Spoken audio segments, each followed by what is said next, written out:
Hello, everybody, and welcome to Something Saturday, where we talk about things we didn't get to talk about the rest of the week. And today we have to talk a little bit about Johnathan Majors. I know I had said previously I didn't know if we were going to talk about it, but every time I open up my news feed, that story is still standing there, and there's a lot of opinions as to whether he should be fired or not. And I kind of wanted to dive into what would make Marvel fire him and could it happen. So let's jump right into that. Okay, so with Johnathan Majors' current situation, and if you don't know much about it, here's the breakdown. He was accused of domestic violence. This sparked his lawyer to say there was video evidence that there was no domestic violence. It looked like an open and shut case. It looked like he was going to be cleared of all charges, but then that kind of didn't happen over the past couple of days, a few weeks since this occurrence. And here's the thing about this now, that apparently more and more people have come forward saying something about his past behavior that has now become a questionable thing. And they have already filmed Loki season 2, in which he is Kang, and we know that he appeared in Ant-Man and the Wasp Quantumania as Kang, and we know that going forward there is a big Kang saga happening. He's supposed to be at the center of all things Marvel. Now, if you look back at the things that happened to DC with Ezra Miller and their situation, you find that a lot of, while it's an entirely different situation, and let's be very clear about that, it is an entirely different situation. The fact of the matter is that domestic abuse had still happened. There still was basically some abuse going on of another human being.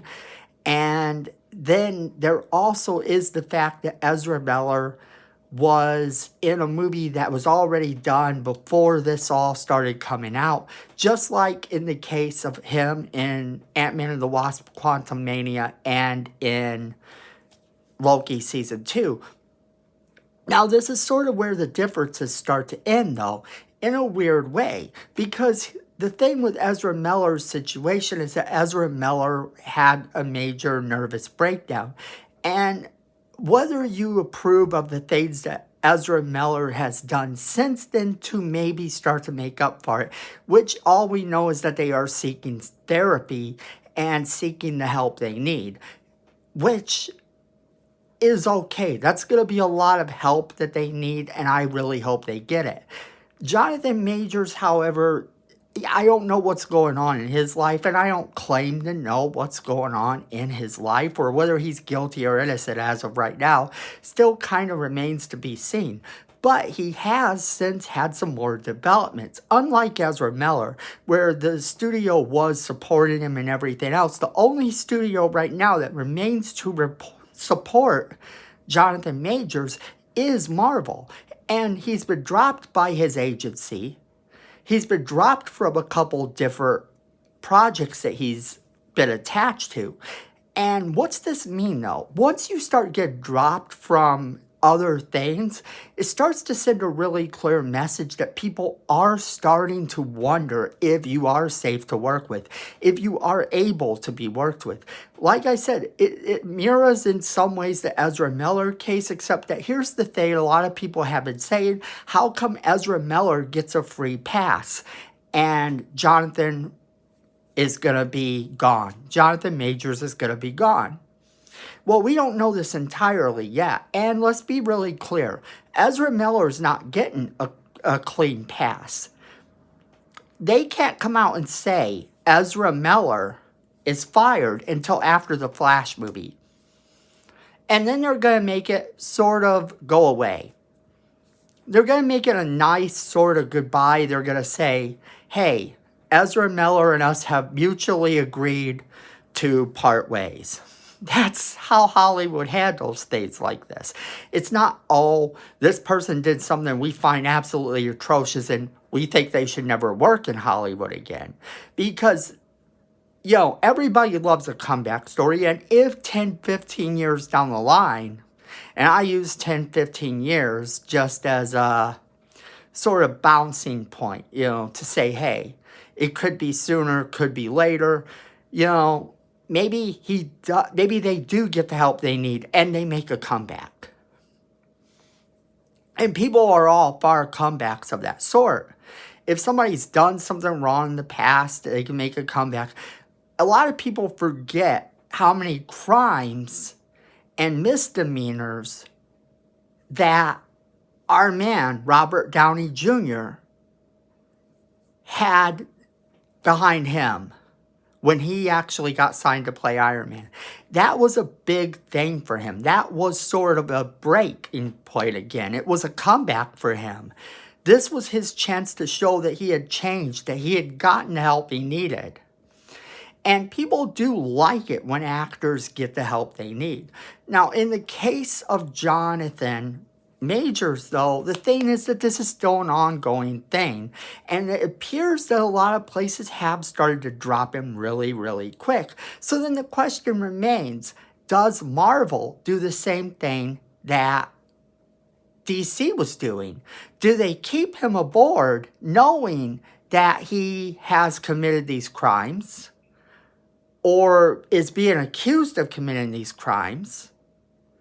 Do they keep him aboard? Right now, the signs seem to point to he could possibly be replaced as Kang. They have too much writing on this character not to replace him. And it isn't unlike Marvel to replace characters. They have done it in the past. People forget that the original person to play Thanos was not Josh Brolin. The original person to play the Wasp was not Michelle Pfeiffer.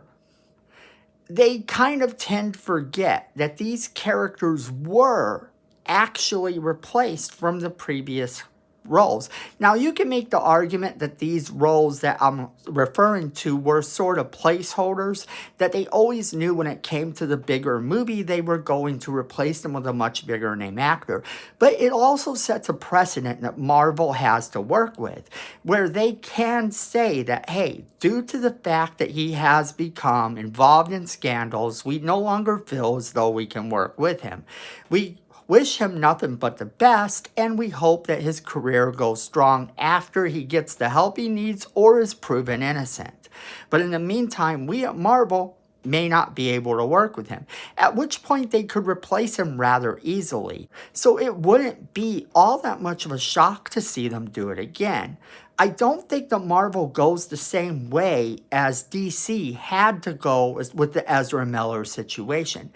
They have not made the films going forward yet, and they have a lot more movies to do with this character. So I think we could be hearing relatively soon that they have either dropped him, or if it does happen, that he has been exonerated of all charges and that they are going to get out there and say, hey, we stood by him because we had nothing but faith in him.